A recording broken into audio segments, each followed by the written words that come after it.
Bienvenidos a una nueva edición del Calabozo del Amo del Calabozo. Me encuentro hoy con Pablo Rúmel Espinosa, periodista y escritor, que ha publicado novelas policiales mixturadas con elementos de fantasía y ciencia ficción, tales como El secuestro de Robles Martínez, Secuencia Chobart, Atentado Celestial y Hameleon. Ha sido partícipe en diversas antologías de horror y misterio, y en el 2007 fue distinguido con una mención en novela con el premio Roberto Bolaño. Además, el 2012 obtuvo un... ¿Qué es esto? ¿Accesit? ¿Qué es esto? ¿Qué es un Accesit? ¿Accesit? ¿Qué es esto? Después nos explicará. Con el concurso de cuento organizado por la PDI en la escena del crimen. Para 2 libros de cuentos weird fiction y fantasía oscura y un ensayo sobre escritores de la Europa Central. Además, fue coantologador de Quiero la cabeza de Sir Arthur Conan Doyle y Quiero la cabeza de Bram Stoker. Muchas gracias, señor Amo. ¿Cumplimos bien con la Sí, presentación? muchas gracias por la invitación, Poiga. ¿Quedó algo afuera? Muchas cosas, pero fue esencial usted porque es lo importante. Sí, ahora explíquenos qué es Accessit. Bueno, es cuando hay un concurso donde solamente hay un puro premio, que es el primer lugar. Entonces el Accessit se le denomina a todo lo que viene después. En el fondo es decir mención honrosa, pero no es como primero, segundo y tercer lugar. No, solamente hay un premio y pueden haber, no sé, 2 Accessit, 3, 4, 5, 10. Depende de la organización. Y ya que estamos en eso, podría explicarle a nuestro respetable qué es el ex aequo o aqueuo, ¿cómo es? Ex aequo. ¿No sabe? No, ¿dónde sale eso? También es una modalidad de premio cuando dos personas obtienen un mismo lugar. Ah, yo no he tenido el placer, señor. Creo que el término original, la alocución original, Es cuando 2 personas ganan un primer lugar y lo comparten, por ¿no? igual, claro, significa por igual. Ya. Se utiliza en cualquier tipo de clasificación cuando dos o más participantes han Bueno, conseguido el mismo premio. en la literatura creo que eso no pasaba mucho, pero recuerdo que el premio Cervantes lo compartió Borges con Gerardo Diego. Creo que fue el año 79 por ahí. Bueno, yo le tengo otro ejemplo más cercano. ¿Mm? El ganador ex aequo del 16º premio UPC de literatura fantástica fue Jorge Baradit. Ah, muy bien. Eso fue hace como 10 años, ¿no? Mire, creo que sí. Ya. Y sí. Así que ahí tenemos un ejemplo más cercano. Pero Ah, vamos a hablar hoy día de usted, un amigo, un viejo joven amigo, ya. muy joven, pero con el cual sostenemos una amistad muy antigua. Entonces vamos a partir hablando por El puño de la estrella del norte. Ah, qué buena. Es una belleza esa serie, bueno, esa obra. ¿Y Cuente, qué cuénteme. vamos a hablar del Puño de la Estrella del Norte? Hokuto no Ken. En realidad vamos a hablar de las influencias que provienen del cómic, del cine, las series y todo lo que se suele agrupar en lo que se denomina la cultura pop. Bueno, yo creo que si Evitemos alguien... a los escritores de Europa del Este, por favor. No. No, yo creo que si alguien quisiera rescatar en una pura obra las ruinas de lo que fue la cultura de los 80, y no solo de lo bueno, sino de lo malo, es El Puño de la Estrella del Norte. El tributo totalmente claro a Mad Max, por ejemplo. Bueno, para los que no estén escuchando, Hokuto no Ken es una obra que está ambientada en un futuro apocalíptico donde el mundo fue devastado, probablemente por una bomba nuclear, una tercera guerra, y impera la ley del más fuerte. Ahí está Mad Max, totalmente. Está anclado en ese reflejo de mundo. Pero claro, pero por ejemplo, También en la tradición de repartir piñas, ¿no? Bueno, y ahí aparecen las artes marciales. Eh, Se supone que estamos en un mundo donde, y como decía yo, impera la ley del más fuerte, pero no hay armas, por ejemplo, no hay armas de fuego o quedaron muy pocas. El mundo está, como digo, devastado y al parecer lo único que mueve el mundo es la sobrevivencia. Y bueno, y de repente aparecen unos hombres en moto, bandas de punks que andan asolando las ciudades o lo que quedan de ellas. Y acá se yerge aparece un héroe que se llama Kenshiro, que es un hombre muy parco.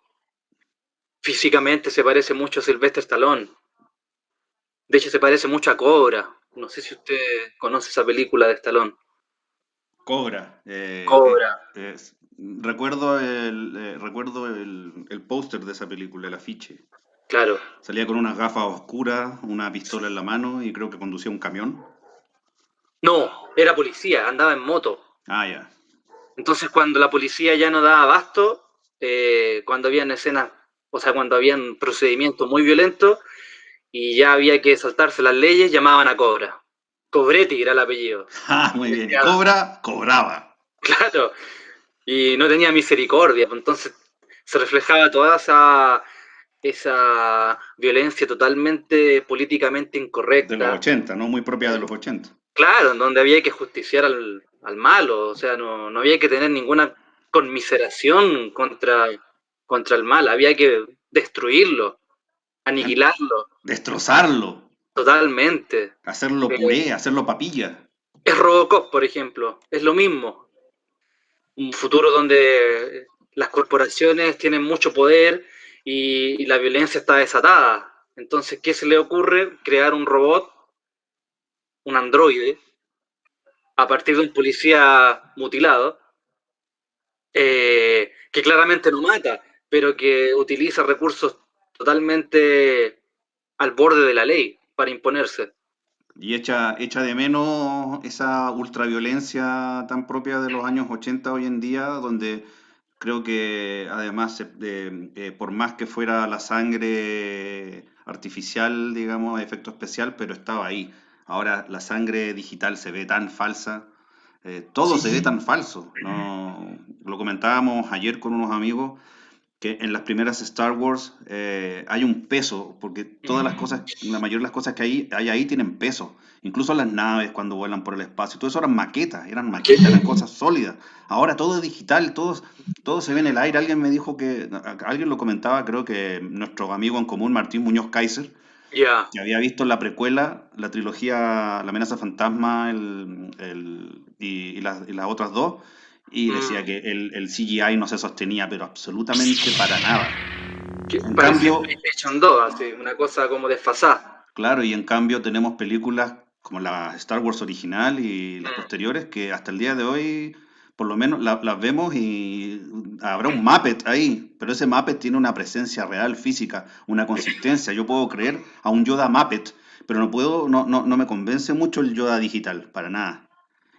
Hablábamos también de que el ojo humano, yo lo dije, el ojo humano es de alguna forma muy fácil de engañar y por otro lado, es muy difícil de engañar. Bueno, eso me recuerda mucho, por ejemplo, hay un concepto que se utiliza en los videojuegos que se llama retrorotura. A Y ver, me parece cuénteme, no lo conozco. Yo conozco el es muy concepto del interesante. Uncanny Valley, pero no el de la retrorotura. La retrorotura es cuando eh, año 86, 87, usted vio por primera vez, no sé, Super Mario Bros., por ejemplo, y le parecía un prodigio, una cosa maravillosa, los colores, los bits volando por la pantalla. Claro, porque usted no tenía otra referencia, no había más, era lo primero.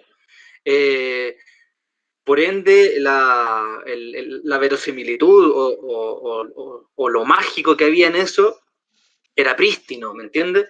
Pero después cuando pasa el tiempo y avanza la tecnología y comienzan a salir nuevos juegos, después de la Nintendo, la Super Nintendo, Nintendo 64, comienzan los gráficos poligonales, qué sé yo, usted vuelve nuevamente a ver ese Super Mario y le parece que ya ha envejecido mucho.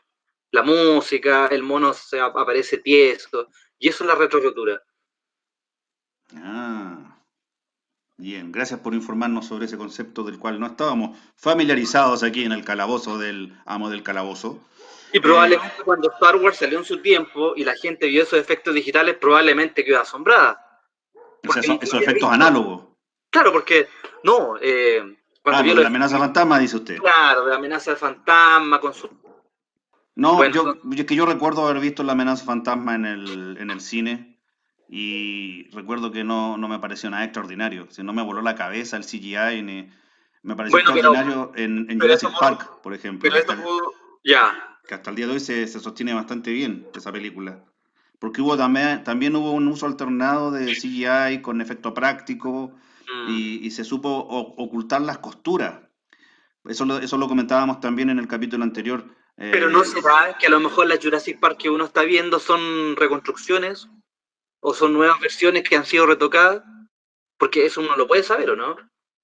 Por lo general sí, porque tiene que, o sea, en el caso de Lucas, creo que él es Mm. el más culpable de eso, de retocar y volver a transformar sus películas hasta que lo dejan conforme, Bueno, hay agregando y otro quitando cosas. concepto, hay otro concepto que también es interesante, que es la restauración, que es un concepto que digamos bastante vago cuando se aplica al cine, porque cuando uno habla de una restauración te dicen, no sé, por ejemplo, en los años 20 o 30, el cine de Chaplin, por ejemplo, no sé, pienso El Gran Dictador o pienso, por ejemplo, en tiempos modernos, se habla de restauración, se limpió la película, se limaron asperezas, se hicieron eh, balances, qué sé yo, para modernizarla y para que las pantallas actuales la puedan reproducir bien, sin fisura. Pero eso ya es un error, porque por ejemplo cuando uno habla de restauración, vamos por ejemplo a la obra de arte clásica, por ejemplo una estatua, cualquier escultura. Hay un modelo original que el tiempo ha ido desgastando. Entonces el restaurador va y trata de basarse lo más fiel posible a la primera imagen. Pero en el cine no ocurre eso. Uno no está restaurando la primera imagen, uno la está mejorando. Por ende el concepto de restauración no tiene sentido y se aplica siempre. Bueno, ¿qué me dice usted que es cercano al mundo nipón? ¿Usted conoce el concepto en el arte del kintsugi Claro, o kintsukuroi? cuando se rompe un jarro de cerámica en mil pedazos y trato de rearmarlo. Exacto. Y esa es una Se restauración. reparan las fracturas, pero se deja a la vista a propósito los fragmentos, que se reparan Contiene, con contiene barniz su historia, o resina espolvoreada con oro. claro. El objeto en sí mismo contiene su historia. Claro, las cicatrices embellecen el objeto. Exactamente. Entonces, cuando se habla de restaurar en cine, es una mentira, no lo crea. Lo que se está Mire, haciendo, se está retocando, a lo mejor podríamos usar un concepto. usted en una encarnación previa, cuando, cuando antes de ser el poeta Rummel, usted fue el poeta Rumi. Y quizás eso usted no lo sabía, Siglo pero X, más o el menos. poeta Rumi decía que la herida es el lugar por donde entra la luz. Hermoso. ¿Ves? Eso lo dijo usted en su vida anterior, cuando era el poeta Rumi. Y lo escribo Lo porque, sostiene hasta el día de hoy. claro, imagínese esa pura miniatura, cómo es en la herida entra la luz. Sí, es algo que es un concepto que lamentablemente en Occidente quizás no está tan imbuido en nuestra mente. Pero tenemos al Cristo, Ah, sin lugar a dudas, sí. que ejemplifica lo que es el martirio, que a través del martirio tú puedes llegar a la luz. Eh, Y sus llagas fueron hechas por todos nosotros. Y exactamente. Lo que todos pasa es que, cabemos en ellas y todos seremos redimidos. Pero la simple totalmente, señora Hortensia o el chico Molina son la razón de la pasión de nuestro Señor Jesucristo. Estoy parafraseando un poema de Eduardo Anguita. bueno, Me lo recordó usted, ¿ves? Me lo recordó. ¿Ves? Pero no vamos a hablar de literatura, no vamos a hablar de escritores de Europa del Este. ni de poetas chilenos. Vamos a hablar de cultura pop. No debemos contaminarnos con la alta cultura. Aquí estamos en la cultura pop. Así que volvamos al manga. Volvamos al manga. Usted es un consumidor de manga y anime, no en cantidades industriales, No, pero pero sí me le gusta. gustan ciertos autores, como Sí, Suehiro Maruo. sí, me encanta. Me encanta la perversión que él tiene en su historia, cómo trata el tema de la monstruosidad, el vampirismo. Y lo trata de una forma muy poética, además, a pesar de que sus imágenes son impactantes, son chocantes. Eh, Y corresponden al Eroguro, ¿no? y el Eroguro, a su vez, se remite al Gran Guiñol, que era este teatro francés de comienzo del siglo XX, donde se mostraban mutilaciones, decapitaban a los actores, obviamente teatralmente, pero es el antecedente del mundo del gore, por ejemplo, y del eroguro, como se llama, que vendría a fusionar lo erótico con la muerte, que me parece bastante lógico porque Eros y eh, Tánatos. exactamente, son eh, dos caras de una misma moneda. Oye, Vida y muerte. qué me dice de Junji Ito? Bueno, Junji Ito es otro referente Se lo menciono porque importante. justamente hoy día Ya, he terminado de leer Uzumaki. Hellstar Remina. Sí, es preciosa esa obra. Trata sobre la crucifixión. Justamente, por eso ve Sí, cómo todo se va sí, encajando. sí. La crucifixión, Eh, el Cristo, el sacrificio, el fanatismo religioso, el eroguro. claro. Y Junji Ito siempre tiene eso que es como el mal viene desde afuera y es inexplicable. Y eso ya lo pone del lado de todos de los clásicos, digamos. Y de Como por Lovecraft. ejemplo, como los pájaros de Hitchcock, pienso yo. ¿Qué Claro. pasa con esos pájaros? ¿Mutaron? ¿Son manejados por una entidad extraterrestre? O No se Birdemia, sabe. la versión más reciente inspirada en lo mismo, O Birdemia. sea, también, Una de las peores también. películas que se han hecho en la historia del cine. Bueno, es que ahí está. Eh, Cuando un recurso es mal utilizado, usted le puede pasar oro a un artista y va a ser greda. Oiga, a Entonces, propósito de cine, ¿usted ha hecho cortometrajes de fantasciencia? Yo recuerdo haber visto algunos. sí, tengo un canal, pero ya no hago corto, ya no tengo tiempo. Antes de que naciera mi hijo Pablito, Claro, usted es un hacía hombre de mucho. familia. Ahora soy un hombre de familia y con escaso tiempo. Por eso le agradezco mucho que se haya personado aquí en el calabozo del amo del calabozo, porque sabemos que el tiempo escasea en sus manos. Sí, es complicado. Cuando uno tiene hijos pequeños es así, cuando tiene hijos más grandes como yo, da lo mismo. Lo que pasa es que, A uno claro, ya no cuando importa, ya no es sí, relevante. ya no lo abrazan, pasa a otro plano. Pero el tema es que, claro, cuando un niño está formándose, es sencillo, o estás con él presente o te manda a cambiar, te va a comprar cigarro. Exacto, y sufren los accidentes y los pormenores. Está Claro, sujeto ahí a...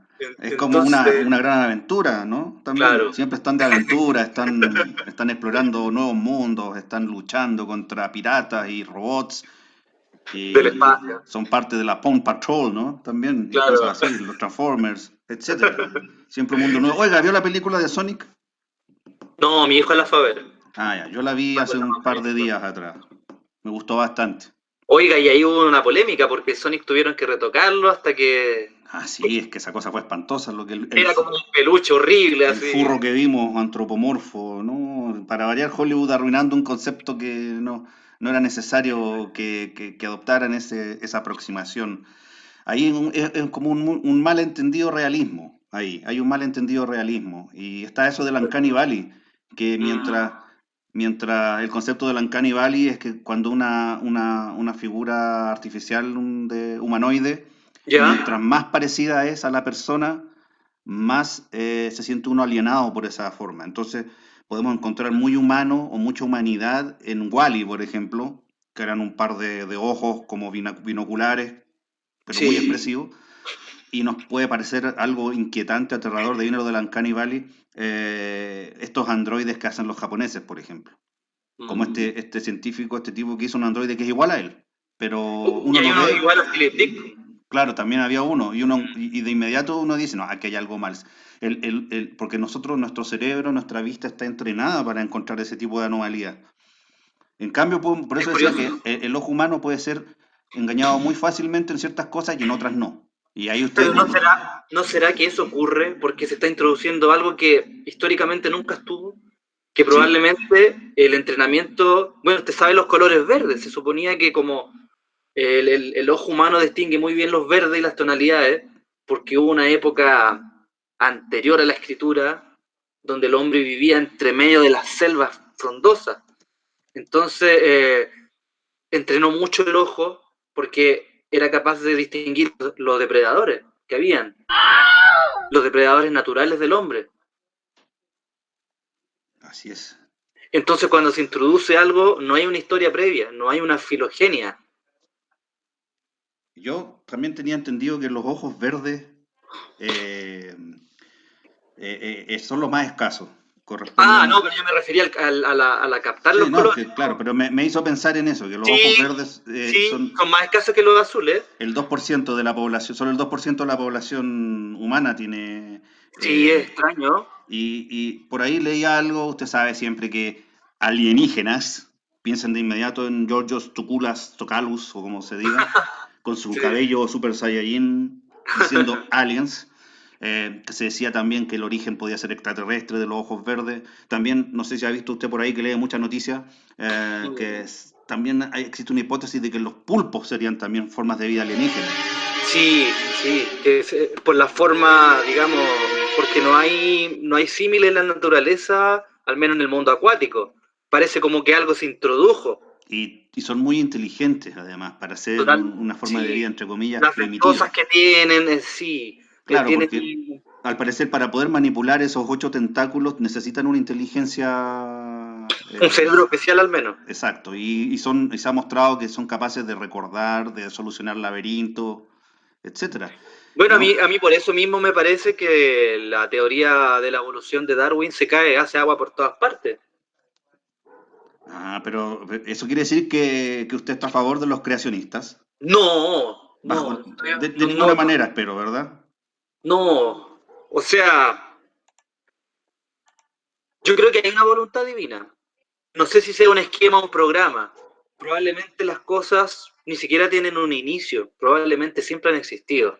Pero sí me da la impresión de que hay cosas que se han ido introduciendo a través del tiempo por un orden, por una divinidad o por una inteligencia, como un desarrollo.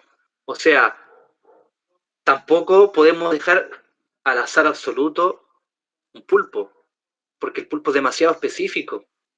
Y si uno comienza a mirar en el mundo marino para atrás, no hay ningún pariente del pulpo. Entonces ahí se demuestra, o mejor dicho, no se demuestra, pero nos hace pensar que probablemente hay una inteligencia que lo introdujo. ¿Ve? Y una vez más, también los tentáculos están muy presentes en el eroguro, en ciertos subgéneros del manga y del anime, y también algo muy Lovecraftiano también. Y en la dieta de los japoneses Por también. supuesto, sí, yo desde hace un tiempo que ya no quise comer más pulpo después de enterarme de lo inteligentes que eran, aunque me encantaba el pulpo. Y con esto lo traigo de nuevo al manga. Por ejemplo, yo sé que a usted le gusta mucho un manga que se llama Monster, de Urasawa, Sí, me que encanta. tiene una adaptación al anime impecable.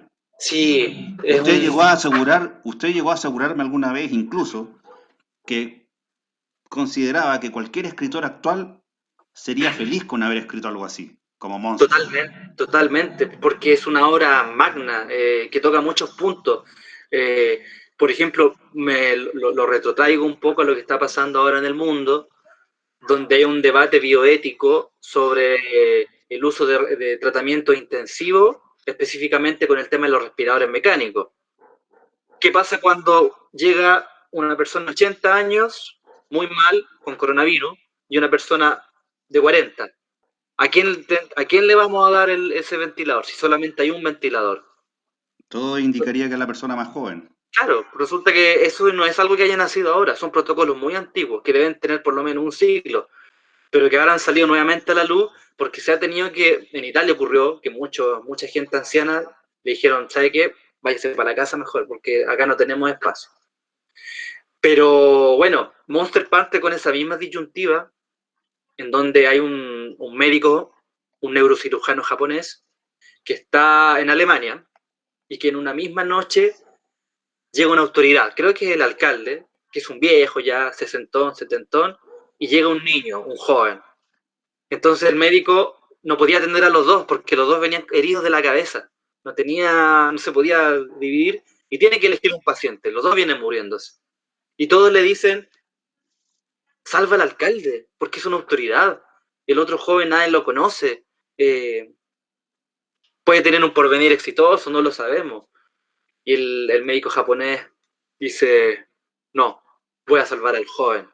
Oh, y que hace la polémica.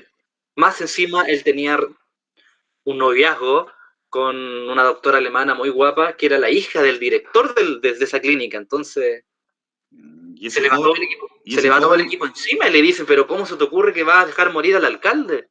Y él salva al joven. Y y el resulta que joven resulta ser un monstruo, es un monstruo. Entonces él, un cuando se da asesino, cuenta un que psicópata.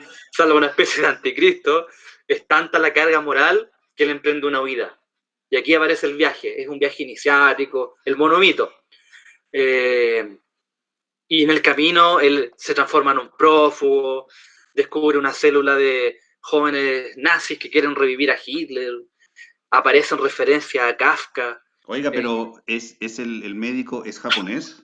es japonés. Ah, ya, Y bueno. me encanta el tipo de dibujo porque Como el de eh, Junji Ito, que se aleja del manga más tradicional al que uno está exactamente acostumbrado, más dibujan a los realista. japoneses con los ojos rasgados, con sus narices pequeñas, con sus rasgos. No estoy en contra del dibujo canónico o estereotipado, Gonagai, por ejemplo, que lo trabajó muy bien, y después vienen todas estas series que conocemos, Akira Toriyama con Dragon Ball Z, Los Los Caballeros del Caballeros del Zodiaco, Zodiaco, claro, claro. Sailor Pero, Moon. pero claro, aquí hay una decisión de trabajar una historia adulta, entonces creo yo que eh, al utilizar un estilo de dibujo que se acerca más a lo verosímil, le ganan espesor. Porque no me imagino esa historia con un profesor de ojos verde, azules, que es japonés, con el pelo amarillo. No, pues, o sea, Bueno, rompería, y digamos, además esa. que el manga sobre todo, creo yo que el manga, aquí me voy a echar mucha gente encima probablemente, pero mm, mm, es mi Ya, impresión de que el manga tiene muchas mejores historias que el cómic norteamericano, especialmente, sobre todo el de superhéroes, que es casi el 90% de todo lo que se publica en Estados Unidos y por lo tanto qué es la bonita industria más industria. grande. Y pasa lo mismo en Hollywood y todo eso, tenemos un pequeño porcentaje de, pero, ¿por qué? Porque además, yo creo que porque el manga, por el tipo de producción que tienen, por el tipo de penetración que tienen en la cultura y en los hábitos de lectura de los japoneses, tienen que producirse mucho y muy rápido. Claro. Y entonces sabemos que hay equipos, por ejemplo, uno dibuja los personajes, otro dibuja los fondos, otro hace las tramas para los grises. Sí, son estudios pequeños. Claro, Mm. y son en blanco y negro. Y algunos mangas a veces tienen algunas páginas en color al principio, como para que uno después sepa más o menos qué personaje tiene de pelo amarillo, azul o púrpura. Pero Sí, luego son la mayoría en blanco y negro. Y eso los obliga a contar muy buenas historias, con muy buenas caracterizaciones. Death Note, por ejemplo, o qué sé yo, sí. usted, los que hemos mencionado anteriormente, cualquiera de esos le da, pero le, le da una pateadura fenomenal a muchos cómics norteamericanos que Mm. tienen el beneficio y muchas veces incluso esconden un dibujo deficiente y malo, pero con un color increíble, con un color digital increíble, con volumen, con efectos, con aquí, allá, lo otro y parafernalia. Y Y son uno, historias vacías. claro, y son historias absolutamente que uno da rabia después, como dice, ¿cómo invertí tiempo leyendo esto? Que además pierden atmósfera, me parece. En cambio, los japoneses, el manga, al contrario, cuentan con que deben atrapar al lector con historias cautivantes, con personajes que también, y además que tienen un dominio perfecto de la anatomía. Hay una cantidad de errores y de malos dibujantes, como digo, porque se escudan en toda esta parafernalia, en los efectos, en el color, Sí, embolinarnos la perdiz, como se dice acá en sí. Chile. Pero el japonés no, es como más austero, entonces yo voy a contar una historia y estas son mis herramientas. por supuesto que se pueden hacer cosas espectaculares, como la ya mencionada Hellstar Remina que mencionamos, donde Me imagino que, claro, debe ocurrir que a lo mejor allá en Japón es tanta la competencia que existe que si un cómic, un manga, no cautiva a un público, segundo o tercer número lo tiran a la basura y desaparecen. y por eso generalmente estas historias vienen en compilaciones más grandes, estas guías telefónicas, y Sí, cuando una pega, como que la y la desarrollan, editan de lujo. claro, y después se pega Sacan el los salto, animes y el claro, a los anime, a merchandising, los OVA, claro. los live action. Death Entonces, lo que Note, usted está por llegando, ejemplo. cuando usted toma un autor japonés, tiene que pensar que detrás de ese autor hubo 1000 otros que intentaron llegar a ese lugar. Y fueron cayendo porque no tenían público, porque no consiguieron Pero editar. imagínese uno de los más grandes éxitos recientes del manga y del anime, One Punch Man. ¿Cómo, No, ya. cómo los japoneses, o ahora es muy popular My Hero Academia, que yo no la he visto, pero veo que es muy popular. O Entonces, Naruto, que fue el claro, último hace unos o 5 o incluso 6 años. Dragon Ball, que también adscribe al concepto del superhéroe. Pero cuando el Claro, japonés toma ese concepto del superhéroe, lo retoca. claro, y lo enriquece y Mm, sí. lo hace mucho más interesante. De hecho, Y lo orientaliza. claro, Dragon Ball y ahora más específico como One Punch Man, el concepto de este personaje invencible. ¿Cómo podemos contar una historia de muchos capítulos con un personaje que es invencible? Y Y lo han conseguido bueno, y lo han y logrado. eso me recuerda mucho un argumento muy bueno de César Aira, escritor argentino que me encanta, pero no vamos a hablar de No, César no, Aira, pero vamos a hablar alta de Superman. literatura. Que Pero él dice tiene que por qué permiso. le encanta Superman. Y es lo mismo que One Punch Man, es el mismo background.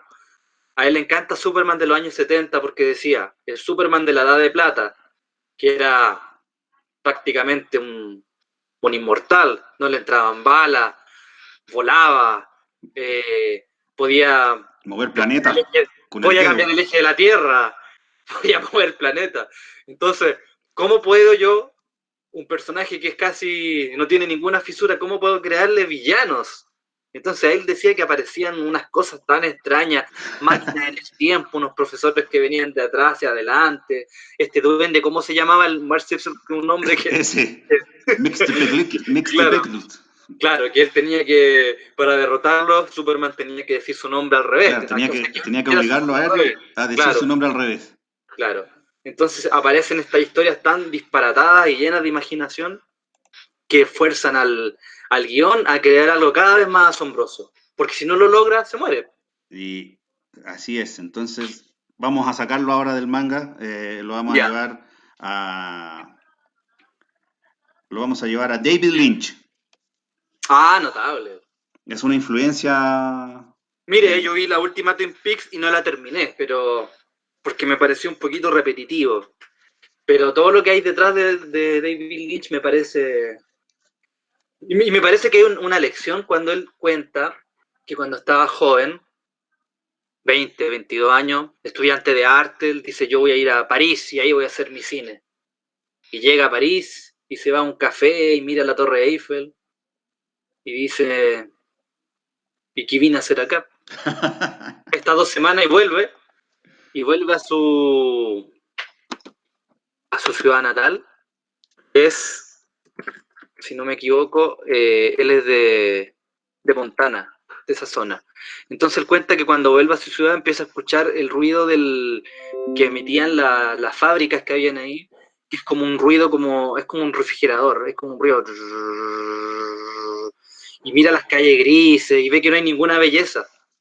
No es París, no es la impostación del artista con una pipa y una gorra, no. Y se da cuenta que un artista está totalmente ligado al lugar donde nace, donde vive. Y todo eso, ese ruido como de nieve, como de estática, y ese aspecto sombrío y como pesadillesco lo traslada a su cine. O sea, él toma su entorno. Él no tiene que viajar a París para hacer arte. Y ahí me parece totalmente aleccionador. Mire, eso me recuerda una vez más, volvemos a Lovecraft. Sí, En una de los relatos largos o novela corta, o novelette si se quiere, la búsqueda onírica de la desconocida Kadath, claro. donde el personaje está en busca de esta ciudad con la que sueña y recorre todos estos mundos fantásticos, va al espacio, se enfrenta a los dioses primordiales, para luego descubrir que la ciudad que él soñaba y buscaba era Providence, Y o sea, siempre su estuvo propia ciudad, exactamente. pero Probablemente, vista con otro prisma, que es lo que más o menos lo mismo que le puede haber pasado a Lynch, que se da cuenta de que siempre estuvo ahí, sí, que es no tenía. como, hablando de manga y de anime nuevamente, creo que ese era el final de... Candy. No, Ángel. Ah, Ángel, que La la flor gente, estaba en su patio. claro, la gente suele confundir a Candy con Ángel y a Remy con Marco, pero no, son diferentes. Es que yo Sí, estaba muy ella pequeñita, yo era tenía como 6 años, la niña que 5 buscaba la flor de los 7 colores y finalmente, después de todas sus aventuras, la flor estaba en el patio de su casa. totalmente. Puede parecer muy cursi. Pero sin esa búsqueda no se da cuenta. Exacto, exacto. Eso es Eso es, justamente. eso es, pues, claro. Y ahí lo voy a llevar ahora a, ya que hablamos de David Lynch. David Lynch Sí. hizo la adaptación fílmica de Duna, Dune también como Uy, le dicen algunos, de Frank Herbert. Ahora recientemente hemos visto fotos de la nueva producción de Duna que está haciendo este director, cuyo nombre no recuerdo, es que el de y Blade Runner, el que hizo, claro, el que la hizo última el, Blade Runner, la- 2049. sí, y, y Mm, hubo entre medio una adaptación, unas series que hicieron para el Sci-Fi Channel, sí. no muy buenas, de no muy buena calidad. El Sci-Fi Channel Mm, siempre se ha caracterizado por unas producciones más bien mediocres y después por apostar por cosas que son hechas a propósito, son malas a propósito, como Sharknado, el Sharktopus y cosas por el estilo. Pero sí, David Lynch, Frank Herbert, Duna, nos lleva a Jodorowsky y los metabarones. exactamente. Porque también hay un Sí, documental que salió hace algunos años atrás sobre el making of, o la intención que tenía Jodorowsky de adaptar Duna originalmente. Y totalmente. cómo convocó y pudo hablar y por lo menos llegar a las conversaciones de previa con gente como Mick Jagger, Salvador Dalí, Giger, que Sí. alcanzó a hacer diseños y todo esto, Moebius. eh, No, una maravilla. Una maravilla. Dicen que es O sea, yo la creo, mejor película jamás hecha. pero es que el mundo imaginario o sea, la imaginería que tiene Jodorowsky no tiene parangón, creo yo. Claro, y él Muchos lo, además muchos que, lo critican porque sí, ha tomado una deriva como de psicomago, sanador, pero si usted deja todo de lado esa parte y se centra en su trabajo fílmico y en sus cómics, eh, es un artista de un nivel superlativo. sí, no hay o sea, es que también hay una costumbre como a echar abajo a este gran autor, a este gran artista, por esa cosa pequeña que siempre tiene el ser humano, y sobre todo una forma de pensar muy chilena, no sé si será Sí. latinoamericana o... Dicen que eh, los japoneses se parecen también harto, en eso a los chilenos, que les gusta echar abajo, derribar, criticar mucho al otro, ¿Será tendrá que ver con nuestra situación sísmica o puede ser por nuestra situación de aislamiento. también? Recuerdo que Raúl Ruiz decía, los chilenos son igual que los ingleses, pasan la mitad de su vida malgastándola en buscar el defecto en el otro. Mire que... y yo Y, que mencioné a Eduardo Anguita, lo voy a volver a mencionar acá porque recuerdo que Eduardo Anguita en sus columnas del Mercurio que fueron reunidas en un libro que se llama La belleza de pensar, repensar, claro sí, que fue el título que tomó luego Christian Bronquen para su programa. claro. En una de esas, en de esas columnas, me acuerdo que una se titulaba Tres formas de ser del chileno. Y en una de esas decía, me acuerdo muy bien, decía algo así como, una persona ha escrito una obra magnífica y le dice a un amigo, oye, mira lo que he escrito, esto realmente lo podría firmar Rilke. Y el amigo dice, no, pero ¿cómo? Si este fue a la universidad conmigo, no puede ser, no. Algo así decía Anguita, entonces está claro esa sospecha de que como si a este que yo lo conozco, que jugamos a la pelota o que es otro como yo, ¿cómo va a ser capaz de crear una cosa magnífica? No podemos creer que el chico que jugó en nuestro patio del colegio sea un genio. Exacto, y está eso No lo de podemos que, admitir. claro, y está, usted lo hemos visto también en ciertas cosas mediáticas como alguien comete un error o tiene un traspié y se lanzan todos encima, como vamos a destruirlo. Y lo crucifican Se lo de- y claro, barran con tal en el cual piso como con el tipo. Hellstar Remina, que también me interesó mucho porque Junji Ito, hay cosas muy japonesas ahí, como el concepto de la idol, que es una cosa muy Claro, japonesa, esto de las idol. Y las de idol, idolatrar, sí, por ejemplo, William Gibson tiene un libro que se llama Idoru, que así se dice ídolo en japonés, Idoru. ya. Y bueno, usted también es lector de William Gibson, del Cyberpunk y todo eso. Pero solamente leí Neuromante. Ah, ya, muy bien, muy bien. Sí, Entonces, sí. el concepto de Bueno, la, y Conde Cero también lo ya, leí. el concepto de la idol son estas chicas Mm. muy jóvenes que hacen bandas donde cantan, que son unas cuatro o cinco o lo que sea, Sí, y las van a ver hombres mayores, hombres de 30, 35, 40 años, que son sus fans. sí, Y hay videos, sí. uno puede ver documentales, por ejemplo, de Vice y cosas así, donde se ven y estas chicas después de sus presentaciones van y les firman cosas a los tipos, pero los tipos tienen como una suerte de enamoramiento. Yo diría que ni siquiera hay una cosa sexual ni erótica ahí, sino que es una fascinación que es la que tenía este personaje en Es algo, por Hellstar. ejemplo, que en Occidente no pasaría. Que, por Exacto, ejemplo, un hombre de 40 años no va a ir a ver a Britney Spears cuando tenía 20. No no, sé, no. no es caso. Y Si además, hubiese ido, lo habrían mirado tan feo que no se habría y, atrevido. y yo quiero aquí hacer un spoiler, si alguien va a leer Hellstar Remina, que lo recomiendo, no escuche a partir de ahora, pero es la antagonista, uno de los villanos principales, aparte de este planeta que es incomprensible porque una fuerza cósmica. Era el presidente del fan club de la Idol, que era Remina.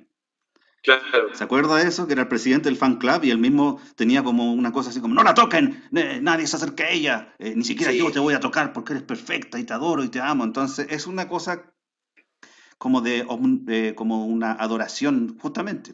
Oye, Idol, ¿puedo hacer un idol. puente? Un puente. La película Dolph de Takeshi Kitano, que es una película preciosa, que trata de tres historias, y una de esas historias cuenta la vida de una idol que queda ciega por un accidente, y uno de estos caballeros, de estos señores mayores que la seguía para todos lados porque la idolatraba, se quita los ojos como un gesto. Oh, como Imagínense, Edipo. se quita los ojos para poder estar en la misma sintonía que ella y la va a ver. Y no, es una cosa que te pone los pelos de punta. O sea, uno dice, este tipo llega hasta ese límite de idolatrar a una persona. Y obviamente ella vive en un mundo totalmente aparte. O sea, hay que verla, hay que ver esa película. Mm, Lo vamos a Porque ver se entonces. conecta Gracias con... por la recomendación. Sí, Volvamos a los muy bonito. metabarones. Volvamos a los metabarones. Los metabarones entonces vendría siendo una suerte de fanfiction que habría hecho Jodorowsky, porque Jodorowsky en Mm, ese mismo documental dice que cuando empieza a contar todas estas cosas y uno dice, pero este hombre estaba contando esta historia, los personajes los estaba cambiando a su pinta, sí, estaba creo que ni siquiera transformando. sabía el estado. No. Claro, y decía como que, y Leto Atreides tiene que ser un hermafrodita, y esta otra cosa no sé qué, y después dijo, y al final me di cuenta, él se dio cuenta que la única forma, y usa esas palabras me parece, la única forma que podía yo realizar esta adaptación de Frank Herbert era violar el material.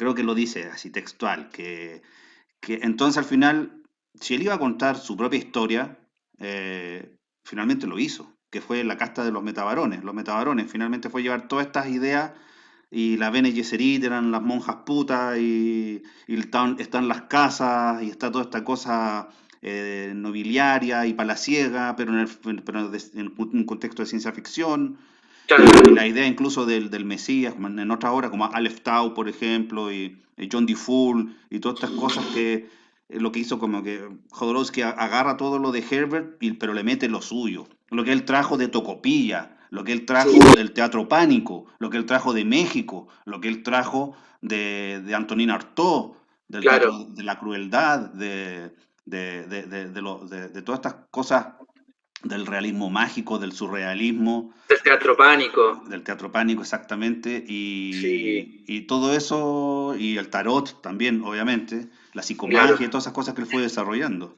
Bueno, y a mí Pero, por eso no me extrañaría que en Japón fuera muy seguido Jodorowsky. y de hecho me parece que lo es, y Giger Porque también, sí, el café porque Giger, en el pensemos. fondo adopta ese mismo procedimiento el japonés, que él toma algo foráneo, pero le mezcla lo de él, entonces lo Oiga, transforma usted pues, diferente. ha visto hay una cantidad de subculturas en Japón. Una vez vi que hay una subcultura como de rockabilly, donde las chicas se visten como de los años 50, Y los van a chicos, bares, y claro, los andan en chicos se visten moto. con chaquetas de cuero, tipo Elvis Presley, tipo Marlon Brando Sí, en su primera película, esa donde era un motoquero, y escuchan rock and roll, y bailan rock and roll, y se juntan en las plazas, y sí. llegan con sus motos de los años 50, y así Rebelde sin llegan. causa era esa película, ¿no? ¿Cuál? Rebelde sin causa, Ah, pues ¿no? esa de James Dean. Ah, sí, sí, sí. Pero también tiene la estética rockabilly, ¿no? La de James Dean es menos que la de Marlon Brando. Ya. La de Marlon, no me acuerdo cómo se llama esa película, pero es señera en su filmografía. Los Metabarones, a mí por lo menos no me llama la atención esa saga, pero me parece que a usted sí, ¿no? Sí, sí me gusta mucho.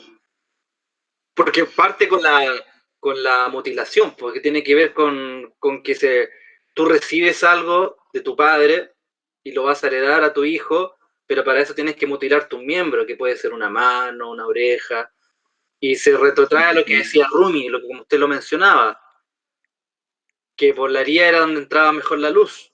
Así es. Entonces con ese puro componente se articula una historia, se va vertebrando. Y claro, aparecen estas intrigas palaciegas, invasiones, y van pasando las generaciones. Entonces algo que, por ejemplo, en la novela chilena no existe, o en el cómic chileno al menos, no es algo que uno vea.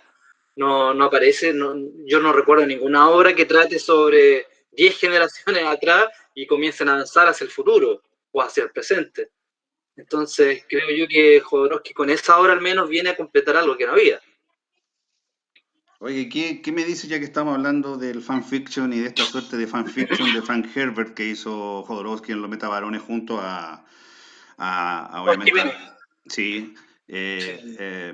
¿qué me dice hay un tipo de fanfiction muy poco cultivado en América Latina, pero sí mucho en Ya. España, que comparte elementos de fanfiction de la literatura de bolsillo, folletinesca, el Conan ibérico, el Rambo Ah, chino, claro. el Hércules del El futuro, Sherlock Holmes chileno. el Drácula del año 5000, Sí, la ficción de baño. sí. Aquí, eso lo dijo usted, así que lo estoy citando a usted. ¿A qué tipo de fanfiction se refería este tipo de fanfiction? ¿Cómo a qué público apunta o cómo se va No, articulando? a qué corresponde? Porque en la pregunta usted respondió, a mí me gusta un tipo de fanfiction muy poco cultivado en América Latina y sí mucho en España, que en realidad es la evolución. Ah, sí. Comparte elementos de fanfiction que es la literatura de bolsillo, folletinesca, el Conan ibérico, el Rambo chino y etcétera. Es la parodia, pues, pero es algo diferente ¿Pero a qué se porque refería puntualmente? ¿A alguna obra específica? ¿Hay algo que yo desconozco esto, por eso le pregunto, porque no sé, ¿a qué se habrá referido con esto? Que es como cuando conversábamos sobre ese Batman y Robin, que yo creo que eran japoneses, ¿no? andaban con metralleta. Claro, donde Robin andaba con metralleta y Batman andaba a torso desnudo y era como su enforcer, era como Robin era el jefe y Batman era el matón que lo acompañaba y Robin andaba con una metralleta, claro. Es algo así, ¿no? Es Sí. como una suerte de De reinvención, apropiarse de un personaje claro, como y también como trasladarlo a una que cu- realidad. cuando vemos a Spider-Man con Wonder Woman o Superman con Wonder Woman en la India bailando, Claro. O el o Superman de la India también. yo creo que hay otra película italiana donde sale Spider-Man, pero es un villano, o incluso el Spider-Man japonés que tiene un robot gigante que se llama Leopardón, y uno dice, pero ¿por qué si es Spider-Man? ¿Por qué el robot gigante de Spider-Man es con una temática de un leopardo, no de una araña? Lo que pasa es que acá en Chile hay una tradición narrativa que se toma muy en serio a sí misma. Entonces, las temáticas que se repiten es la dictadura, la novela de los hijos, Bueno, Las Enrique familias Lin de hizo algo, las familias de Enrique Lin Rancio hizo algo que Abolengo. cuando escribe Batman en Chile. Ah, sí, Enrique Lin. Claro, aparece Batman contratado por la CIA, porque finalmente es una novela divertida, pero que se va desarticulando, porque lo que quería hacer Enrique Lin era como un experimento con el lenguaje, entonces ahí ya se va, se cae, ya no es lo que prometía. Que fue, oiga, esa novela fue publicada por una editorial argentina que se llama Amapola, creo. Amapola. Sí, pasó mucho tiempo antes de que ese libro llegara a Chile. Y llegó Creo que recién, finalmente, se como el año reeditó. 2000. Sí, se Porque debe reeditó. tener, me imagino que debe tener problemas con Batman. Uno no puede llegar y escribir sobre Batman Yo llamándose creo, Batman y con Batman en la portada, aunque sea una caricatura, pero bueno, a lo mejor no sé. yo sé que los gringos protegen mucho la parodia Sí, y incluso hay parodias, por ejemplo, si no, no existiría Mad o incluso Mad TV que lo pasaban por el Cartoon Network donde uno reconocía todo lo que estaba ahí, Transformers, Avengers, claro. pero como es parodia y eso está amparado por la ley, pero en la literatura o en los cómics, yo creo que usted dice, no hemos visto tanto de eso. No, en Chile En no. Hace falta un España, poco chasconearse un poco y tirarse al fango. O y sea, quizás no. esto corresponde también a eso que se le llamó a la movida madrileña y todo ese destape que hubo en Como saliendo España. de Franco, sí, Claro, y puede ser. que aparecen los Almodóvar y aparecen estos cómics más subversivos que también tuvimos de eso acá post dictadura, cuando aparecieron un Sí. montón de cómics y un sinnúmero de cómics que, No, inclusive ya a fines de la dictadura, pues. claro, está todas la Trauco, la Ácido, la Bandido Matucana, Bandido, sí, y Alacrán, Catalejo de Valparaíso, sí, Anarco, el Anarco. Anarcos, que por supuesto de Sí, Juca, claro. pero luego caímos como en un oscurantismo. Y fue una cosa como paradigmática, porque, o sea, paradojal, porque Tuvimos la libertad y no sabíamos qué hacer con ella. exactamente, llega la democracia y se caen las revistas de periodismo investigativo, como Cauce, por ejemplo, Análisis, ese tipo de revistas que eran muy contestatarias y que están siempre como al borde de lo que permitía la dictadura. Pero llega la democracia y desaparece. Esa es la paradoja con la que tenemos que vivir. Y probablemente ahora que estamos viviendo una crisis mundial, probablemente venga un repunte de buena literatura, de buen arte. Ahora que estamos en crisis, estamos desesperados, no sabemos qué va a pasar en un mes más, yo creo que ahora van a brillar las mentes y va a salir algo Bueno, interesante. eso mencionaba nuestro amigo Martín Muñoz Kaiser en el Pero no me quiero capítulo. poner mesiánico tampoco, no. Pero Capaz que me equivoque. Martín mencionaba en el capítulo anterior que él consideraba que como la generación de los millennials y las posteriores han estado como muy a sus anchas. Les faltaba conocer lo que es sufrir, El lado lo que es oscuro, tener, claro, lo que es tener carencias, lo que es tener sí, problemas reales. Y lo quizás que no ahora, es tener bueno, para comer, claro, y quizás ahora van a dejar de ofenderse por todo, de preocuparse por todo, sí, y de impedir que hayan obras o cosas que sean distintas a sus políticas y a su forma de pensar. Que yo les decía a ellos que a eso se le llamaba la generación Snowflake, copito de nieve. ya. Son un ¿Y el copito de término de nieve. dónde viene? Los gringos usan eso, snowflake, así como una persona como muy frágil, que eso, de que todos se ofenden por todo, entonces van a encontrar todo malo y finalmente eso ha desembocado en que muchos de los productos culturales de entretenimiento se hacen teniendo en mente a esta generación, a estas personas, social justice Claro, warriors también les llaman, porque si bien son una minoría, son muy vociferantes. redes sociales, Claro, se pasan todo el día en Twitter cancelando gente, de ahí viene también el concepto de la cancel culture, que está también muy en boga, que si usted hace algo que no les parece bien, si usted escribe una obra donde el protagonista es una mujer lesbiana y usted no es una mujer lesbiana, lo van a crucificar. Este tipo de terrible, pues. pensamiento, porque haya llegado, por ejemplo, en Marvel, que si Black Panther, que fue creado por Jack Kirby, con Stan Lee, dos ¿Qué es lo judíos, blanco? dos judíos blancos, crean un personaje Mm, africano de un reino que no existe. Ahora se ha hecho casi una norma de que si un personaje como Black Panther, el guionista tiene que ser afroamericano, tiene que ser negro. ridículo. Entonces, ridículo. si el personaje es como Kamala Khan, que claro, la inventó una guionista musulmana, pero no la puede escribir nadie que no sea ella, o sea, no la puede escribir, nadie puede escribir un personaje musulmán si no es musulmán, nadie puede escribir un personaje que no sea igual a uno, entonces muchas personas también, o muchos autores de repente, por ponerse el parche antes de la herida, terminan escribiendo personajes que son ellos mismos, así nadie puede decir nada. Y eso no me irrita Travestido, mucho, porque o ellos mismos. yo no podría escribir entonces ninguna historia de ningún personaje que no sea un hombre de mediana edad, eh, porque si no, me cancelan. Ese es como el concepto, cuando supuestamente, si estamos en esto, es justamente por la gran libertad que nos brinda de crear y habitar todo tipo de personajes, como decía Keats, Exactamente, ¿verdad? pues. El poeta no tiene atributo, porque siempre tiene que estar habitando las cosas, los pájaros, las piedras, las musas, las ninfas. eh, Carece de Claro, identidad y atributo, decía Keats. El poeta carece de identidad y atributo.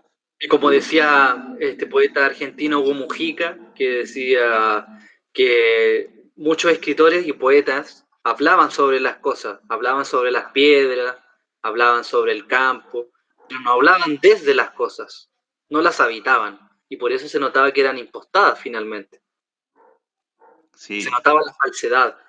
Pero si usted es capaz de penetrar en algo o simular un ser, ahora bien, claro, yo creo que una novela donde los personajes fueran poco menos que títeres, sin psicología, que se moviesen como en, en, en función de la trama, creo yo, me da la impresión de que bien manejado puede tener buenos resultados. que incluso es algo que usted también ha propuesto y ha explorado. Sí, porque yo lo veo en los títeres. Cuando yo era chico y Bunraku. veía, claro, y veía un títere, o sea, un niño de 5 años ve una cosa que no tiene expresión facial, una cosa que es un mono de cera que apenas mueve la boca y con una voz impostada y es capaz de maravillarte con la historia, ¿por qué no? Tiene toda la razón. Mire, ya ha pasado el tiempo, no le quiero robar más tiempo a usted. Creo que hemos tenido una conversación bastante iluminadora, así que No, yo le agradezco a usted totalmente. Po. si quiere dar algunas palabras finales para concluir esta agradable charla en el No, calabozo del amo del calabozo. agradecerle a usted, pues señor, que lo tomen en cuenta a uno porque a uno no lo invitan ni los familiares a los No, asados. Pues, entonces oiga, imagínese, pero estamos todos más o menos en las mismas circunstancias ahora, por lo menos, ¿eh? imagínese que usted me considere. No, pero me parece bien Bueno, y no esperamos, quiero dejar tampoco mensajes, pues sí. Espero que nos haya escuchado algo le haya quedado, aunque y sea que, y, que, una toma. y que esto se vuelva a repetir, ojalá en un futuro Ojalá, cercano, y podamos contar con la sí, por presencia de supuesto. algún otro amigo para que interactuemos ahí y le hagan más, se haga más Y, dinámica la y conversación. probablemente, si esto, claro, esto tiene feedback, de repente hacer una mesa en torno a un tema. Claro, podríamos, por ejemplo, hablar con Ignacio Fritz sobre Bram Stoker o sobre la novela negra o ¿Cierto? sobre La otros. locura en las letras. Exacto. Así que vamos a dejarlo agendado y nuevamente despedimos esta edición del Calabozo del Amo del Calabozo y nos estamos viendo en el próximo capítulo. Hasta muy pronto.